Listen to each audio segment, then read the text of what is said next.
How did you make the decision, the choice to say, I don't want this life? Instead of spending your energy in that space of complaining all the time, you switch it into that, well, solution. So what can I do? You must first serve yourself before you can serve other people. The sooner you start, the faster you're going to fail, the more you can get done. This is the bridge that most people can't cross.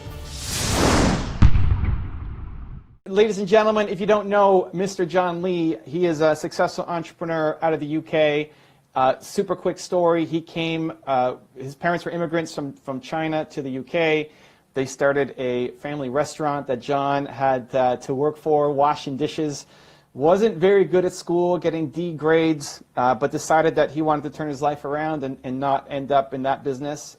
He started getting into real estate, had his first deal. I think it was $85,000 for his first deal, sold that property 2 months later for $185,000. Wow. Became a millionaire by age 27, now owns over 200 different real estate properties. He's part of the Wealth Dragons movement. I call it a movement because I think it started off as a book that focused on real estate and entrepreneurship, but it's now expanded into an app where there's tons of courses that you can learn from different mentors on everything around entrepreneurship, including starting a YouTube channel and having a course on that, which I'm excited for. Yeah. John, welcome aboard, man. Awesome, man. It's so great to connect with you finally. So what I'm super curious about is, how did you make the decision, the choice to say, however long ago, 20 odd years ago, I don't want this life. I'm going to be a successful real estate investor. Like what? I don't know how old you were when you first started learning about it, but the mindset that so many people have of, here I am washing dishes, doing a boring job that I don't like. How did you make that switch to say, I could be something better? I think it happened when, sometimes when you work in a job, you always think to yourself, there's got to be a better way of doing things. And you see all these other people do it, but then you don't really know how to do it. And so it wasn't until I made that conscious decision that, I was working in the job and someone pointed the finger and said, you're fired. Because I was too good at my job. I was a computer animator, right? So I was working in animation. I was, working on some great films. I worked for a company called EA Games. And then I went through a lot of the corporate bullying. And then when I got fired from my job, I said to myself, I'm never going to let anyone point the finger and say you're fired. And so that's when I took my, future into my own hands. And was real estate the first thing? Real estate was the first thing, yeah. I wasn't that smart, so I just thought if I can just buy a house at a very cheap price and I sell at a higher price, then it's going to be easy for me to replace my income. So that's exactly what I did. How did you go? So this is where a lot of people get stuck because they get fired or they're in a job that they hate, but their solution isn't a proactive one, which was yours. Like, I'm going to make a better life for myself. I'm going to learn about real estate. Their solution is, well, this job sucks. My life sucks. That boss sucked. How did you have that intuition to lean in on proactivity instead of complaining? So I remember my friend told me a story once. He said, because I was one of those complainers. In fact, I just did a lesson on this. We call them BMWs, bitches, moaners, and whiners. I was one of those people. So one of the things that I said to myself is I said, you know what, I'm not going to, you can complain about a problem, but what you need to be focused on is instead of spending your energy in that space of complaining all the time, you switch it into that, well, solution. So what can I do? So instead of complaining about it, what can I do? My friend told me this story. It's called John and his dog. So John sat in his porch, dog comes out, starts going, ow, ow, starts doing all these moaning noises. Mr. Smith comes out and says, John, why does the dog keep doing that? And then John says, oh, it's okay, Mr. Smith. The dog always moans because it's sat on a rusty nail. It hurts enough for the dog to moan, but it doesn't hurt enough for the dog to get off the nail. And when I heard that story, I'm like, oh my God, I'm the dog. I'm the one who's complaining about my job, my life, not getting paid enough. And then so I decided to, you know what, I'm just going to do it. I'm going to try it. What do I have to lose? What was the reaction of the people around you? Your parents, your friends, your family? Completely like you're insane. Do you know the day I quit my job, my salary was £36,000. And the day I quit my job, I doubled my literally someone gave me a job for 60,000 and I turned it down. Because I know that if I take that job, I've got more responsibility, I don't have freedom, and what I want to do is to be able to make an income and also have my freedom to do what I love to do. So your parents, your friends, your family think you're crazy. Yep. You just lost your job. You got an opportunity to double your salary. You said no. Are you moving back home? Do you have enough savings to stay where you are? Like, how did you this is the bridge that most people can't cross. So how did you cross that bridge? So what I was doing when I was working my job, I was doing a side hustle. So I was going to lots of networking events. So I met an investor, and I said to the investor, I said, look, why don't you fund me through this? So I did a pitch, and I had to go through a number of pitches, and this guy ended up giving me £20,000. So when I quit my job, I now had some funds to start, and I sold my car. I sold my Honda S2000 convertible for a beat-up, Ford Mondeo. I was driving around that in a couple of years, and I was kind of living on the bare minimum. Like, I wasn't, extravagant. I would eat home. I would take my packed lunches out, and I would kind of like cut down on my costs, but focus more on my education. And I started attending more seminars. I would watch YouTube channels. 10 years ago, I put my first YouTube video up there as well. So that kind of helped a little bit. So I was kind of living on a very bare minimum. Because I would say that when it comes to financial freedom, there's three types. You've got, financial freedom, you've got ultimate financial freedom, you've got ultimate financial freedom. And financial freedom, the normal one, is just to make enough money for you to not have to do what you've got to do in order for you to not have to work anymore. So for me, I just kind of got rid of everything, all my liabilities, everything that was costing me money. And now actually I only needed around £1,200 to live. Whereas when I was working my job, I needed a lot more because I had so much luxuries that I didn't, these doodads that was taking money out of my pocket. So what was the pitch to this guy? You meet this guy at a networking event. Yeah. Say, I need $20,000 to carry me for the next, 3-6 months. Yeah. Is it a loan? Like, how are you going to pay him back? Really simple. So I literally, this is literally, and so here's the interesting thing. We never did it in a boardroom like we are right now in my office. Right. We did it in a barbecue. So what I find is when you're pitching, it's always good to do it not within the area of where you expect to be pitched. You want to do it out of that environment. So 4 people went around for this barbecue. And I remember saying to this investor, I said, you know what? It seems like you really want to get into property, but you don't have the time. But you know what? I have a lot of time. So why don't I do this? Why don't you fund the project? I'll do all the work. I'll find the deals. I'll negotiate them. I'll find the investors for them. You let me do all the work.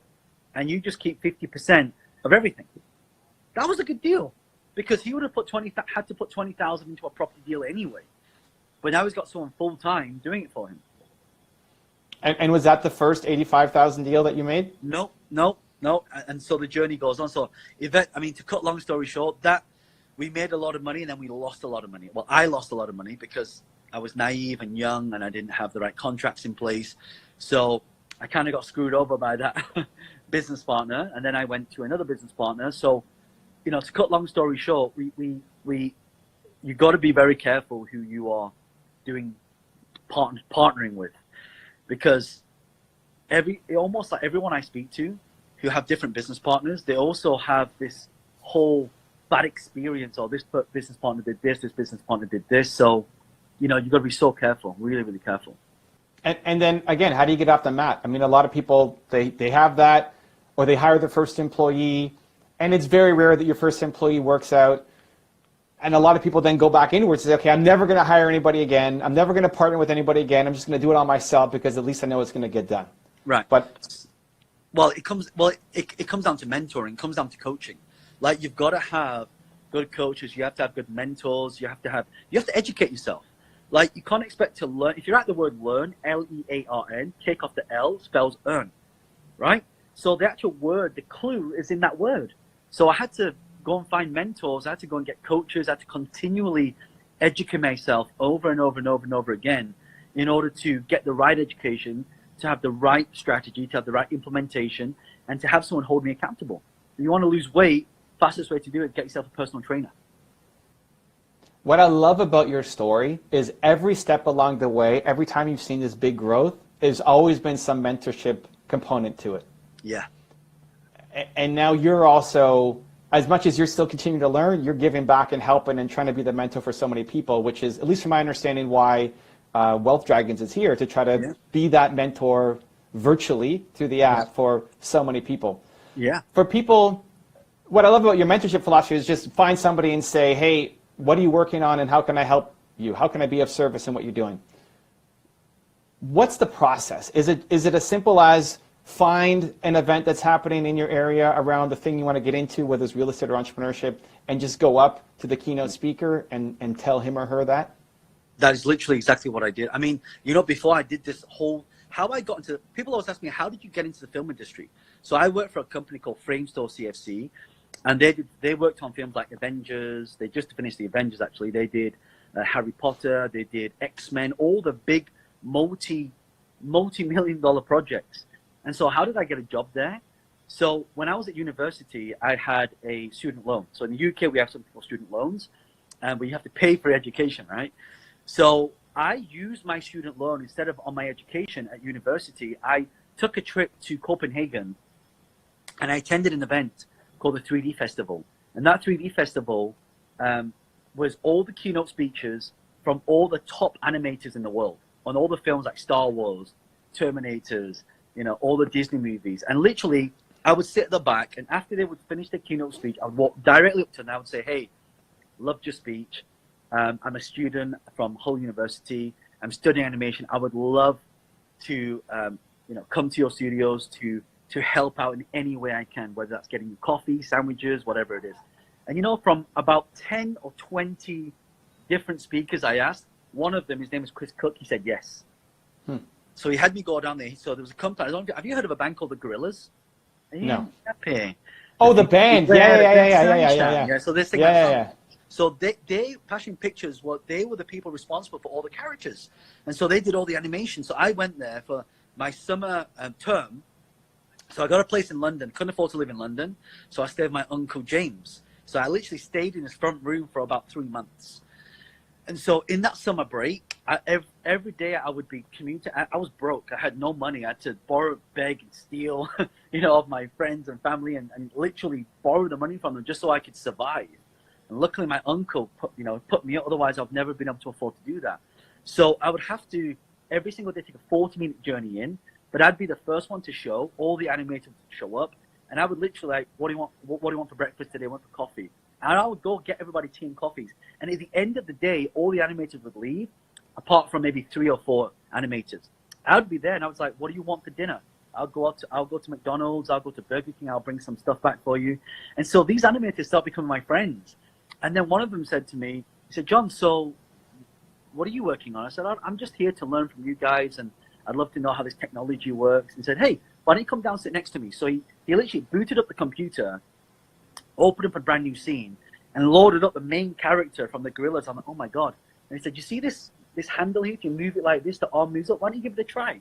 So every day I was there, I was learning. And by the end of it, I got pretty good. And then, so Chris Cook, who saw my animation, said, oh, you know what? You got a lot of talent. When you graduate, give me a call.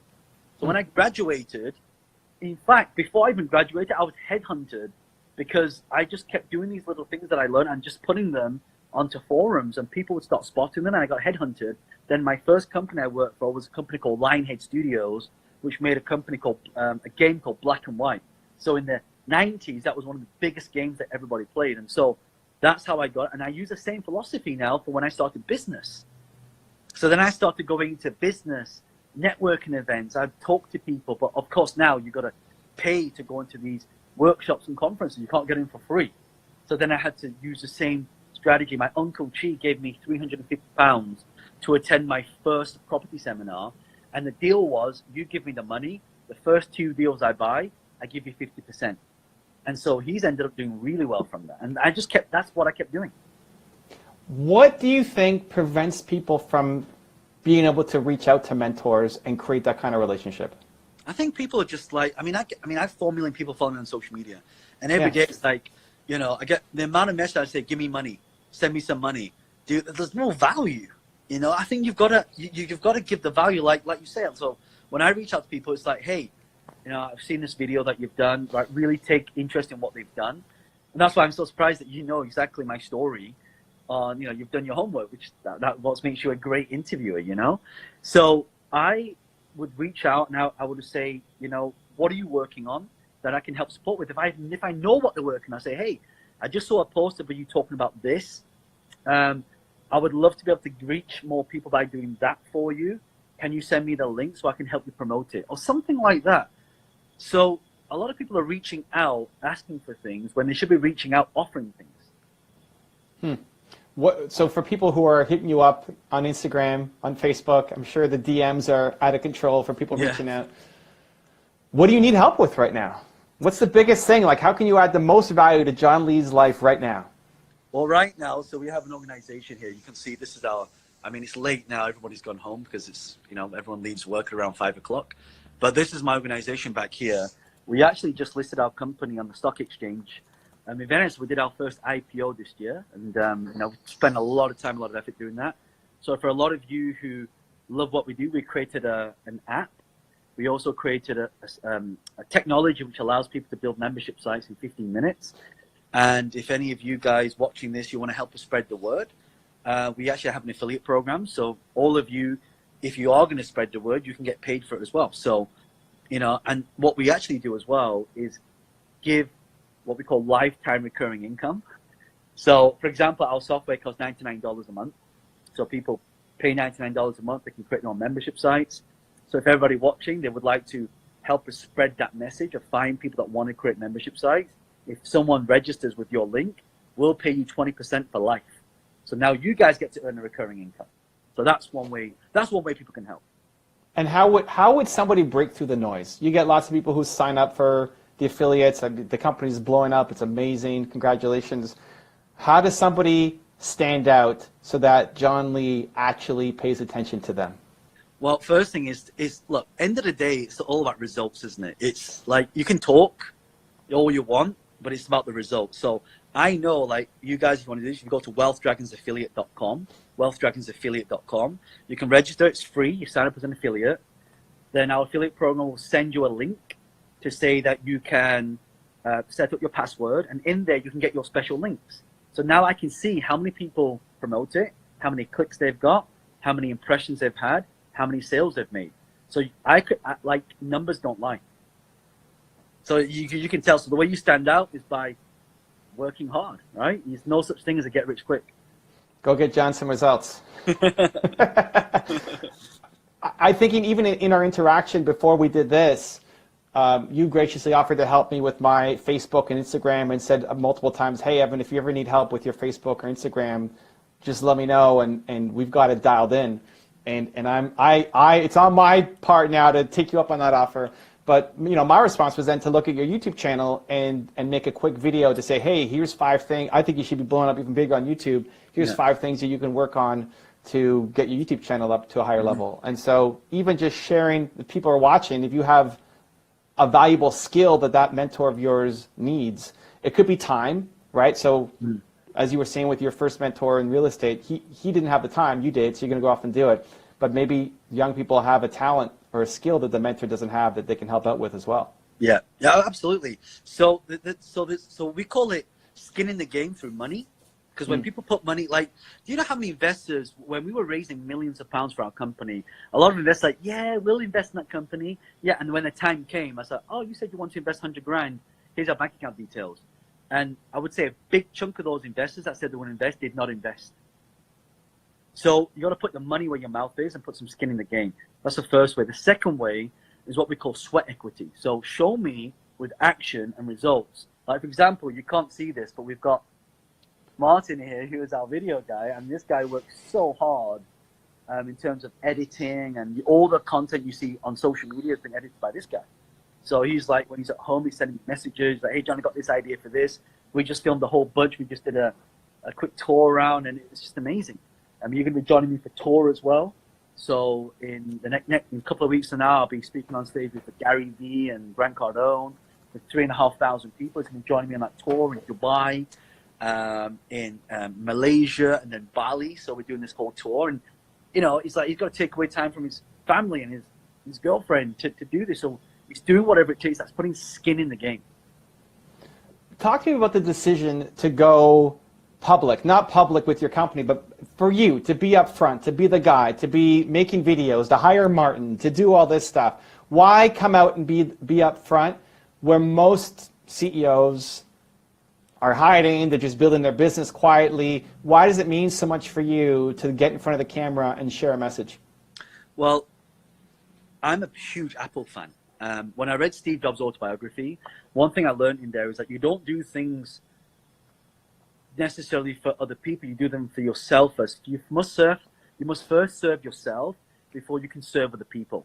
Like when you're on the plane, when the mask drops, you've got to put it yourself first before somebody else, otherwise you'll go unconscious. So how you can help other people until you can help yourself? So I went through this whole journey of being skeptical about, oh, you can't do this financial freedom malarkey. I thought it was all BS until I became one of the people that was a participant. So 10 years ago, I read this book. Actually, can you just grab me a copy of my book for a second? Just grab a copy of that book. I want to show you this because in the front cover of this book, a lot of you've probably heard the book Rich Dad Poor Dad. When I read that book, it changed my life. I mean, literally, as soon as I finished it, I was telling everyone who would come into my, within a close proximity, I was like, oh my God, have you read this book? And I was telling people because I had this aha moment that would just change everything. Like, I never knew you could make passive income. I knew about active income but not passive income. And so when I started learning this stuff and it came true for me, it became my duty to make it true for other people. Because it's so, and I'll tell you, one of the reasons why I went public in this is I wanted to tell people and share my journey. But the reason why we went public and did an IPO is because all of my company right now is transparent. You can't say, oh, you're a scam, you're this, and oh, you say you're a millionaire, but prove it. Well, you can go to the stock exchange, you can look at my share price, and they'll say my market cap, and I own this. Like a lot of people who say they're millionaires, they can't prove it. Yeah, you can lease a Lamborghini, you can do it. There's no transparency. And one of the reasons why I wanted to take a company public was to be fully transparent so no one could say anything. And interestingly enough, I wrote my third book that came out now. I don't know if you can see this, but It says, the front book, the cover, it says endorsed by the co-author of Rich Dad Poor Dad. So my book just got an endorsement from the co-author of Rich Dad Poor Dad, and the Rich Dad Poor Dad book is what changed my life. So it's full circle. This is my way of giving back. That book changed my life. I want to do something that can change other people's life. It's not about the money for me anymore. I don't need the money. I can tell you right now, I don't have to do this stuff. I can just stay at home and watch Netflix. But what's the point? What legacy? Like my daughter is 1 year old now. My daughter, when she grows up, what legacy am I leaving behind? And to answer your question, Steve Jobs, that whole legacy of Steve Jobs not here, but he's still being remembered. So the question is, how do you want to be remembered? And that's, for me, one of the biggest reasons why I do this. I'll move my camera over just a little bit because we got the man right there. That's amazing. I love it. Put a dent in universe. Well, yes. I mean, what I love about what you're doing is you've had so much mentorship over the years, and now you are the mentor for millions of people. Even though most people you'll never meet one-on-one, I know a lot of your mentorships have been either through a book or through actually like connecting with them and having coffee and working through problems. But now with the internet, you're able to reach millions of people with your message and get it out there. Yeah. So the next John Lees coming through the system can learn from you, even if their parents or their family or their siblings or friends aren't on board with their plans and their ideas. Yeah. Learning is so important for you. What are the things that you're most interested in learning now? I'm interested in learning. Well, one really big thing for me is health. So I'm trying to do a lot of one of my routines is going to the gym every day. So I was at the gym this morning. I was at the gym the day before that. And so for me, it's about program my mental health to make myself bulletproof. I want to make myself bulletproof. One of the things I'm learning is how do I optimize myself so I'm the most productive. So I've been learning things like yoga, breathing techniques, and theta, alpha waves, delta, all these different meditation techniques. I'm learning a lot about diet and nutrition as well. So I'm cleaning up my diet. So I'm, not eating sugary foods, carbs, that kind of stuff. So if you want your body to perform like a Ferrari, you have to put the right fuel into it. If you put rubbish fuel into a Ferrari, it doesn't perform as well as it should do. So I don't want to operate my life at like 80% or 85%. I want to do it 1,000%, as much as I can. I'm trying to figure out a way to get less sleep. It's not working. So I average around 5 or 6 hours. I know sleep's really important, but I started doing some research on sleep, where you can get like 4 or 5 hours sleep of good quality, and then you start napping 15 minutes every 4 or 5 hours throughout the day. So I've been testing that out as well. That seems to work pretty well. But yeah, for me, it's I'm looking a lot into my health, because health is wealth. No point being the richest person in the graveyard. So fuel into the Lamborghini instead of this Ferrari, right? Because entrepreneurs buy Lamborghinis, not Ferraris. Correct. You knew it. What's the biggest? That's a throwback to one of John's other interviews. What's the biggest thing you've learned? Like, so you're on this health kick now. What's the most surprising thing that you've picked up that you've applied that you wouldn't have believed a year ago? So one thing's really important. So at my gym, so I go to David Lloyd Gym. They have this machine, and it's kind of like you hold on to it, and it sends electric waves through your body, and it measures body fat, muscle, water. So you'll see here. So I drink one of these every day, right? So the water here is, I think it's 5.8 alkaline. Anyway, it's got something special. So when I drink this water, staying hydrated is key. I mean, right now, last year we ran 117 events.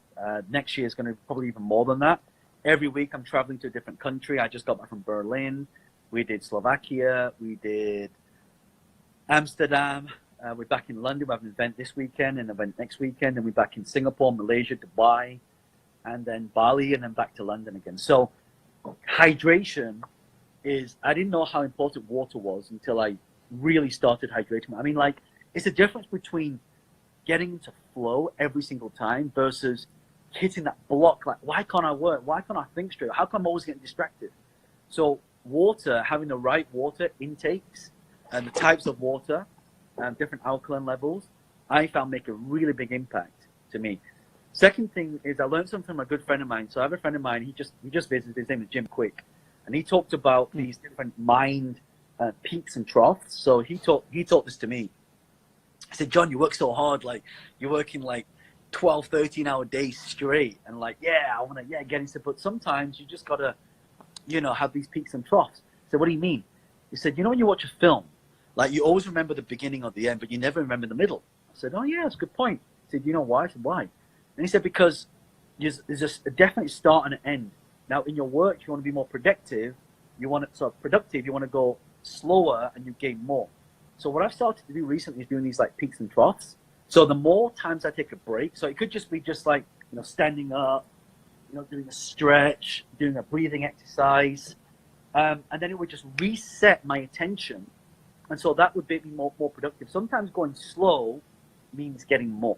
So that's another thing so a lot of these like biohacks and these mind hacks, is so important for entrepreneurs if you want to optimize at that next level. Because here's why. The story of the guy in space, so he spends a year in space and he comes down to Earth and he can't walk. Why? Because he's got no muscle. His muscle just all deteriorates. And so if you think about it, why does his muscle deteriorate? Because it's not having pressure or gravity or resistance on his body whilst he's in space. So the reason why we have to do a lot of this mind stuff is, as entrepreneurs, we're constantly it's like someone every day has got a hammer, is knocking on your head every single day, right? As an entrepreneur, and we've got to learn to manage that and manage our thoughts, our feelings, and our state to be able to move through that day. And that's what makes us stronger. I'm looking forward to the John Lee course on Wealth Dragons, attacking all the biohacks you've learned over the years. Cool. 2 last questions. One, if somebody is gonna meet you on tour in Bali or wherever they're gonna be, and they want to impress you, they're gonna show up with the right alkaline bottle of water. After the end, you've just had a crazy long speech, changed the lives of everybody. And what's the non-sugary snack or food that they should also show up with to say, here you go, you might enjoy this? So I have a very strict routine. So my driver, Sarge Ali, he's been driving me for now 8 years. So he knows my preference. I have a setting. So when I get in the car, so I listen to a radio station called Magic, and then we have it on volume level 1. It can't be too loud because I got to think, I got to work. I sit on the left-hand side at the back, and I always have a double espresso in the morning, which is in the cup holder. And the temperature is 21.5 degrees. Can't be too cold as well, right? So every setting when I speak on stage, my promoters all around the world that promote me, every time I take a break, they always bring a double espresso with a banana, and that's all I have. And then if you go on my desk over there, I actually have a handful of nuts. So I'm always eating like almonds, like just a handful of nuts to sustain the energy. So that's kind of like my default. Banana, nuts, almonds, and double espresso coffee from Starbucks. Yes. I love it. Take notes, guys. Take notes. If you're meeting John, show up with a banana. Final message to entrepreneurs watching. They're on the cusp. They know there's more inside them. They feel like this is their time. They're capable of more, but they just need that extra push. What would you tell them? Look, the sooner you start, the faster you're going to fail, the more you can get done. Sometimes you don't know whether something's going to work out or not until you try it. But, I actually did, if I can, let me show you something I just did recently. So I just did this new meaning of fear. Right? So you've probably heard that false evidence appears real, or face everything and run. What I created was another, trying to find it for you. This is a new meaning of fear that I want everybody to listen to. Right? There it is. So, feel the process, right? Educate yourself to de-risk whatever fear is going to happen, or results or consequences. Take action to gain experience, and reward yourself and feed it back, and keep doing this. So, this formula, this process that I guess this new meaning of fear that I sort of incorporated over the last 10 years is what I've stuck to. And I always say to people, entrepreneurship, it's not right, it's not wrong, it's what you make of it. So I didn't know that taking my company public would be the right thing, but I knew that if I wanted to be big, every big company has taken the company public. So when we eventually hit 100 million valuation, then we hit $1 billion valuation, that can only happen if you're public. You can't, imagine how much sales you'd have to make to make $1 billion, or even 10 million, 100 million. You can't. It all comes from valuation. So I knew that by my business partner, Vincent Wong, the guy's a genius. He's the one that said, you know what? It's not about making the right or wrong decision. It's making your decision right. I like it. John, I appreciate all the time today, man. If you want people to, where's their next step? The app, follow you on social. What do you want people to do next? Yeah, I mean, if you love the content I do, just share it. If you want to become a Wealth Dragons affiliate, go to wealthdragonsaffiliate.com. If you want to text me, if you want my number, we have a text community. Just go back to my Instagram. So I know a lot of you follow me on Instagram. You just text the number. You can join our community. But yeah, if you just keep an eye out, I'm speaking all around the world, and literally Singapore, Malaysia, Dubai. I've been invited to Australia, but I think it's a little bit too far for me to fly. It's about a 20-hour flight, so I don't think I fancy that. But yeah, I mean, I'm hopefully. Are you in New York right now? I'm in Toronto. Toronto's beautiful. You coming here anytime soon? Well, I brought my family there to, when was it? About 2 years ago. And then we went to Toronto. The Chinese food there is amazing, by the way. So good. And then we flew from Toronto down to Vegas because my parents wanted to see Celine Dion in concert. So yeah, but I love it. Yeah, would love to. And next time you're in London, give me a shout. We'll make it happen. We'll make it happen. Hey, we should get you come speak at one of our events, man. Let me know. We'll make it happen. Yeah, well, next time you're over, let me know, and then we can sort of juggle that. Thank you, John. Appreciate all the love and the time. Thank you so much. See you later. Bye-bye. Take care. If you want to know 5 pieces of life-changing advice from monks and gurus, check out the video right there next to me. I think you'll enjoy it. Continue to believe, and I'll see you there.